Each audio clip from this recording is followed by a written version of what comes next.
ምን ያስደነግጥሽ? ያኔም ቤት ሲመጣ እንደዚህ ነበር የደነገጥሽ? ኧረ እኔ አልደነገጥኩም። ኤፉ አይኔ እኮ ያያል። ያው አንተ ብቻህን ትመጣለህ ብዬ ስጠብቅ ሁለት ነው ስለመጣህ ነው እንጂ ደንግጬ አይደለም። ኧረ እንደዛ ነው። ለማንኛውም ተዋወቅ፣ ቃላብ ይባላል ጓደኛዬ ነው። ቃል አንተስ አላወቃትም? አሁን ያስታወስኳት ይመስል ቃሉ ተዋወቅ።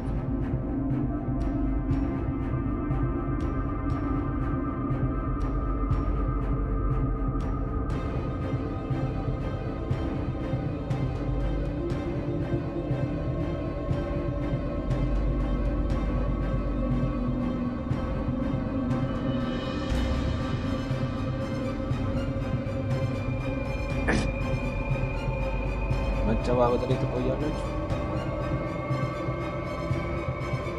ስማችሁን እኮ አልተዋወቃችሁ እንዴ? እኔ ናታን ምን ማለት ነው?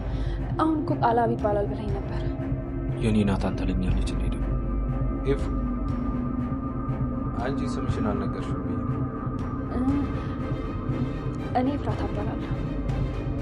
ባለቤት ቆንጆ ስም አላት።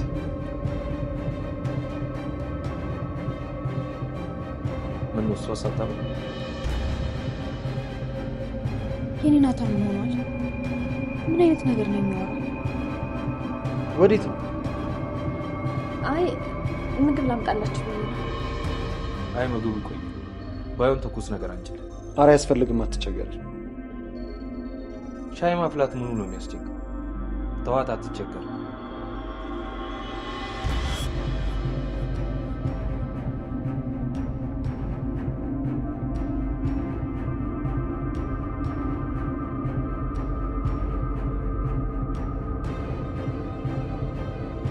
እና እንዴት ነው ፍቅረኛ ምናምን የለ? ምንድነው በጥያቄ አፋጦ ሊደፋኝ ነው እንዴ? ምን ነው ብዙ አስብ ብዙ ናቸው እንዴ? ምኑ ፍቅረኞች? ኧረ እኔ አንድም የለም። እንኳን ብዙ ናታን ቃል ተብየውንና ኤፍራታን ፊት ለፊት ሲያፋጣቸው አይታቸዋል። ሁለቱ እንደማይተዋወቁ ሰው ሆነው ነበር ሲተዋወቁ የነበረው። በነገራችን ላይ ኤፍራታ ያለፈውን ነገር እያነሳች ናታንን ማናደር ስላልፈለገች ነበረ ልትደብቀው የፈለገችው። ኤፍራታ ግን ከናታን ጋር አብረው ቁጭ ባሉበት ሰዓት ላይ ናታን ድጋሚ አንድ እድል ልስጣትና እውነቱን የምትነግረኝ ከሆነ ይህን ሁሉ ነገር እናስተካክለው ብሎ ጥያቄ ይጠይቃታል። እስካሁን ድረስ ምንም የዋሸሽኝ ነገር የለም ወይ ብሎ ሲጠይቃት አዎ ምንም አይነት ነገር የለም፣ ከልጁ ጋርም ደግሞ ያኔ በመኪና የመታኸው ጊዜ ይዘው ከመጣህ ወዲያ አግኝቼው አላውቅም ብላ ነበር ስትናገር የነበረው። ናታን ሁሉንም ነገር ያውቃል። ታዲያ እሷ ከደበቀችኝ ትወደዋለች ወይንም ደግሞ ከሱ ጋር የሆነ ነገር ጀምራለች ብሎ እንዲያስብ ነው የሚያደርገው። ኤፍራታ ግን በራሷ በኩል ልትደብቀው የፈለገችው ናታን እዚህ ላይ ምን እንደተፈጠረ አላውቅም፣ አሁን ላይ ሰማዩ ተቀያይሯል፣ ስለዚህ ይህንን ደግሞ ምነግረው ከሆነ የባሰ ይናደድብኛል ብላ ስለፈራች ነበር ስትደብቀው የነበረው። ሲሆን ደግሞ በራሷ በኩል ኤፍራታን የቀረባት ይሄ ሰውዬ ማን ነው ብላ ለማጣራት ትፈልጋለች። ታዲያ ግን ነገሩን ለማጣራት ብትፈልግም የጀመረችበት መንገድ በጣም የተሳሳተ መንገድ ነው። እነዚህ ሁለት እህትና ወንድሞች አይተዋወቁም ብላ ስላሰበች ችኛዋ ጓደኛዬ ናትና አሁን አዲስ የሚመጣው ልጅ ይሄ ቃል ተብየውን እንድታጣሪልኝ ወይንም ደግሞ የሱ ፍቅረኛ መስለሽ የሆነ ነገር እንድታደርግልኝ እፈልጋለሁ ትላ ብላት የሆነ ነገር ውስጥ ታስገባታለች። ልጅቷ ግን መጀመሪያውኑ የገዛ ወንድሟን ያው አብረው ድራማ መስራታቸው ቀላል ነገር ነበር ለነሱ። ያኔ እሱ አክት ሲያደርግ የነበረው ምንም አይነት ልጅቷን እንዳልወደዳትና በዛም ሰዓት ላይ ፈተና እየተፈተንኩ ነው ብሎ ስላሰበ ነበረ አይ ዞር በይልኝ ምናምን ብሎ ተቆጥቶ ከዛ ቤት የወጣው። ድጋሚ ናታን ያገኘውና አሁንም ወደዛ ቤት ወይንም ኤፍራታ ወዳለችበት ቤት ወስዶ ሚስቴን ላስተዋውቅ ይሏል። ከመሬት ተነስቶ አይደለም ሚስቴን ላስተዋውቅ ያለው። ሁለቱ መጀመሪያውኑ ሌላ ቦታ አንድ ላይ ስላገኛቸው አሁን ሲገናኙ ምን ይፈጠራል፣ ኤፍራታስ ምን ትል ይሆን የሚለውን ነበር አይቶ ወደ ቤቱ የወሰደው። ታዲያ ኤፍራታ ወዲያውኑ ቤት ውስጥ ያንን ልጅ ስታየው ትደነግጣለች። ምክንያቱም ናታን ያን ሁሉ ነገር ደርሶብኛል ብሎ ስለምታስብ። ኤፍራታ አንዴ የተፈጠረውን ነገር መሰረዝ አትችልም። ከዚህ በኋላ ያለውን ነገር ግን ማስተካከል ትችላለች። ያኔ ከጀርባ ያለውን ነገር ብትነግረውም ለሱ ፋይዳ እንደሌለው ስለምታውቅ ለናታን መደበቋን አሁንም ቢሆን ትቀጥልበታለች። ሲሆን ደግሞ ያኔ ሁለቱን አንድ ላይ ፎቶ ታነሳቸውና ፍቅረኛ አለው ያው ኤፍራታ እሱ ጋር ያለሽን ነገር ማቆም አለብሽ ብላ እንድትነግራት ያህል ነበረ ፎቶ አንስታት ለኤፍራታ ይላከችላት። ኤፍራታ ግን መጀመሪያውኑ ያም ተላከላትም አልተላከላትም ከዚህ ጉድ መውጣት ትፈልጋለች። ናታን ያኮረፈበትንና ዝም ያላትን ምክንያት ያው ማጥፋት ስለምትፈልግ ይህን ሰውዬ ከዚህ ቤት ውስጥ እንዲወጣላት ብቻ ነው የምትፈልገው። አንድ ጊዜ ናታን ሁለቱን አንድ ላይ ጥሏቸው በአጋጣሚ ቦታውን ለቆላቸው ይወጣል። ኤፍራታ ትናገሯለች፣ አንተ ሰውዬ ማነህ? ቤተሰቦችን ወይንም ቤቴን ልትበጠብጥ ነው የመጣው። ስለዚህ ከዚህ በኋላ ወደዚህ ቤት መምጣትን ማቆም ይኖርብሃል ብላ ትነግረዋለች። ከዛ በፊት ለተፈጠሩት ነገሮች ምንም አይነት ምላሽ አልነበራትም። ሌላኛው ያፌት እንግዲህ በቅርቡ ወደ ድራማው ይመለሳል። ናታን እንዳለው ከሆነ ለረፍት ወደ ውጭ እንደሄደና በቅርቡ እንደሚመለስ ከሱ ጋርም እንደሚያስተዋውቀው ቃልና ያፌት ሲገናኙ ምናልባት ሊተዋወቁ ይችላሉ። ሁለቱም ከዛ በፊት በነበራቸው ህይወት አንድ አይነት ስራ ስለሚሰሩ ያው ወንጀል ነክ ነገሮች ውስጥ ሁለቱም አይታጡም። በዛ ላይ ይሄ ቃል የሚባለው ሰውዬ ኤፍራታን አፍቅሬያታለሁ ብሎ የሚያስበው ልጁን እንደደበቀባትና አሁን ላይ ልጁ ትክክለኛ ቦታ ላይ ወይንም በጣም አስተማማኝ ቦታ ነው ብሎ ነበር የሚያስበው። እንደዛ አይደለም። እየጠበቀች ያለችው ሴትዮ በጣም መጥፎ ሴትና ለልጁ ራሱ ምንም አይነት አስተዳደጉ ላይ ጥሩ አይደለችም። ግን በላጭ ብር የሰጣት ሰው እንደምትቀበልና ለነሱ እንደምትሰራ ጭምር ለራሷ ስትናገር ነበር።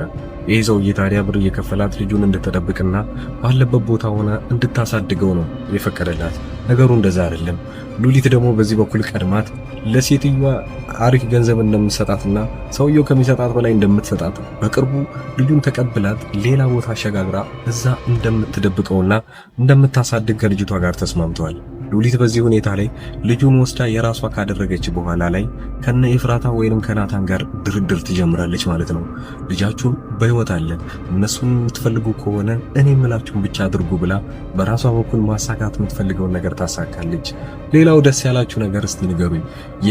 አሁን ላይ የጽዮንንና የአዲሱ ፍቅረኛዋን በሉት እንግዲህ አብረው ያሉትን እስቲ አቤልና ጽዮን አንድ ላይ በመሆናቸው ደስ ያላችሁ ነው። አቤል ከጊዜ በኋላ በጽዮን ያው ጥሩ ቦታ እየተሰጠው መጥቷል። ጽዮን ከዚህ በፊት በራሷ የጉዳት ልክ መሰረት ከዚህ በፊት የነበሩትን ነገሮች እያስታወሰች በጣም ስትበሳጭና ራሷን ስትጎዳ እንደነበር አይታችኋል። ነገር ግን እያለ እየተሻሻለች መጣ። አሁን ላይ ከሁሉም ጋር ተግባብታ ለመኖር ዝግጁ ሆናለች። ነገር ግን ያልቀረ ነገር ቢኖር አሁን በጣም አደገኛ ሆናለች። ነገሮች ትንሽ ካጠራጠሯት እነዛን መንጥራ እስካላወቀች እውነታውን አርፋ ቁጭ ምትል አይሆንም። ታዲያ ኤፍራታንም ቢሆን ወንድሟ ናታንን አዲስ እንግዳ የተባለ ሰው ሲቀርባቸው አትፈልግም። ከዚህ በፊት የደረሰባቸውን ጉዳት በደንብ ስለምታውቀውና ናታን በገዛ አለ በሚለው ወንድሙ ልክ እንደሚቆጥረው ያኔ ቢኒያም የነበረው ልጅ በሱ እንኳን በጩቤ እንደተወጋ ጭምር በደንብ ስለምታውቅ ጓደኛው ነኝ ብሎ የሚመጣን ሰውን ወይንም አዲስ እንግዳ የተባለ ሰው እንዳለ አታምንም። አው ማጣራት ትፈልጋለች። ለዛም ነበረ ስለዚህ ስለ አዲሱ ኤፍራታን ይወዳታል ተብሎ የሚገመተውን ሰውዬ ማጣራት የፈለገችው። ነገር ግን ያኔ እንደዛ በሚባልበት ሰዓት ላይ አቤል በጣም ይወዳታል፣ በጣም ያፈቅራታል።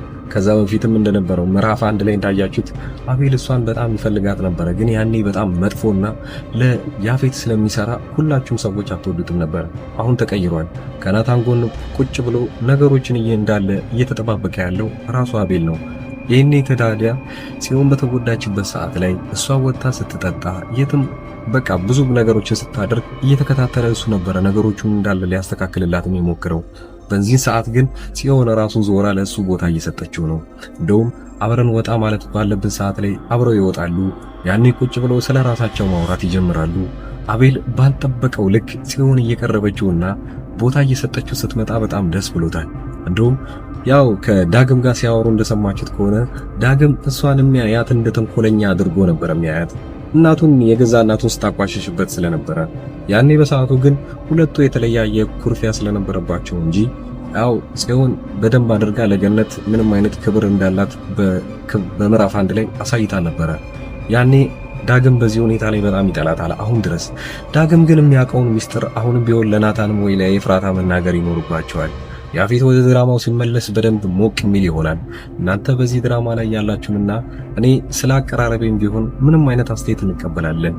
ሌላኛው ደግሞ አዲስ መረጃ ያለኝ ቢኖር ዮአዳን ምዕራፍ 2 ሊጀምር ነው። ዮአዳን ምዕራፍ 1 ካለቀ ከ8 ወር በላይ ሆኖታል። ታዲያ ያኔ ዮአዳን ብዙ አፍቃሪ ነበረው። ከ600,000 ከ700,000 በላይ ሰዎች ተከታተሉት ነበር እያንዳንዱን ክፍል። አሁን በምዕራፍ 2 ይመጣል ተብሎ ቅርብ ሰዓት ላይ የተለያዩ ፖስተሮች ተለቀዋል። ታዲያ በዚህ ምዕራፍ 2 ላይ ምን ነገሮች ሊፈጠሩ ይችላሉ? በቅርቡ ድራማውን እንጀምረዋለን። እናንተስ ከሐረግ ከዮአዳን እና ከእንግዳ ድራማ አዲሱ የትኛውን በልጣችሁ የምትወዱት ይሆናል? የራሳችሁን ሐሳብ ኮሜንት ላይ ያስቀመጣችሁልኝ። ከዚህ በመቀጠል ያለው ቪዲዮ ላይ የራሴን የግል ስራዬን ማስተዋወቃችሁ ይሆናል። አዲስ አበባ ውስጥ ቁጭ ብዬ የተለያዩ ኤሌክትሮኒክስ እቃዎችን እየላኩ እገኛለሁ። አብዛኛው ስልኮችን። እናንተም ለዘመዶቻችሁ ስጦታን መስጠት ከፈለጋችሁና ለማንኛቸውም ሰው እንዳደርስላችሁ የምትፈልጉ ከሆነ እኔን በቴሌግራም በዋትስአፕ እና በኢሞ ማናገር ትችላላችሁ። ቁጥሬን ከዚህ በመቀጠል ያለው ቪዲዮ ላይ ታገኙ። የምንልካቸው እቃዎችን እንያቸው። 2 ሳምሰንግ የተመሳሳይ ስልኮች ናቸው። እነዚህ ስልኮች በ17,000 ብር ብቻ አዲስ የመጡ ስልኮች ናቸው። ኦልሞስት 4 ወር አካባቢ ነው የሆኑት አዲስ ከወጡ ማለት ነው ስልኮቹ ራሱ። እና አንድ ሰው ብቻ ነው 2 ያዘዘኝ። ሌላው የሶላር እቃዎች ለምሳሌ ለዘመዶቻችሁ አገር ቤት ሊሆኑ ይችላሉ ያሉት እነዚህ ሶላሮችን ያዘዙኝ አሉ። ዛሬ የምናደርሳቸው ይህን ሶላር ትንሽ ነገር ልበላችሁ። በመጀመሪያ ደረጃ ይሄ የራሱ ማጠራቀሚያ ነው እና እነዚህ 2 ፓኔሎች ጣራ ላይ ተደርገው ሁለቱን ባንዴ ነው የሚሞሉት ወዲያውኑ ማለት ነው። በጣም ትልቅ ጉልበት ያላቸው ሶላሮች ናቸው እነዚህ። ከዚህ ላይ ቻርጀሮች ምናምን መጠቀም ይችላሉ ለስልካቸው ማለት ነው ራሱ ስለሚይዝ። እነዚህ 4 አምፖሎች ደግሞ ማንኛውም ቦታ በገመድ ይሰቀላል። ለምሳሌ እነዚህ ገመዶች በጣም ረጅም ናቸው። የራሳቸው ማብሪያ ማጥፊያ አላቸው እንደምታዩት። እና አንዱን ጣራ ላይ አርጋችሁት መሬት ላይ ደግሞ ይሄንን ማብሪያ ማጥፋ ማስቀመጥ ይችላል። ልክ እንደ ዋነኛው ኤሌክትሪክ ዝርጋታ ነው እነዚህ የሚቀመጡት። እና ፓወር ባንኩም አንድ ቦታ ነው የሚቀመጠው የራሱ። ሶላሩ ደግሞ ውጪ ነው የሚደረገው ጣሪያ ላይ። ከዚህም በኋላ ምንም እኛ መሰካካት ቻርጅ ማድረግ ምናምን አይጠበቅብንም። ራሱ ሶላሩ ፉል ያደርገዋል። እኛ ማታ ብቻ እነዚህን አምፖሎች መጠቀም ብቻ ነው። በጣም ባሪፍ ዋጋ በ14,000 ብር ብቻ ማለት ነው። 2ቱን ሶላርና 4 አምፖል ያለው።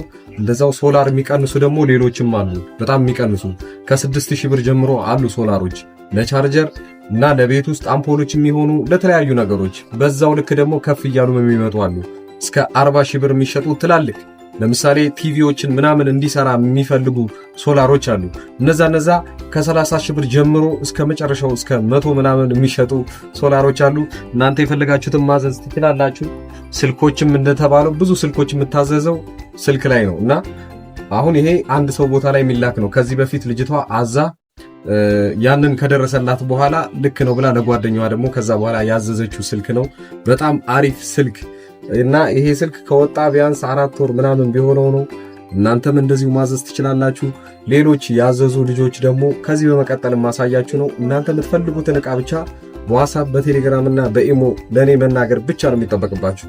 ከዛ ዋጋውን ከተስማማንና ቦታውን ካወቅም በኋላ እናንተ ወዲያውኑ ዕቃው የሚደርስላችሁ ይሆናል።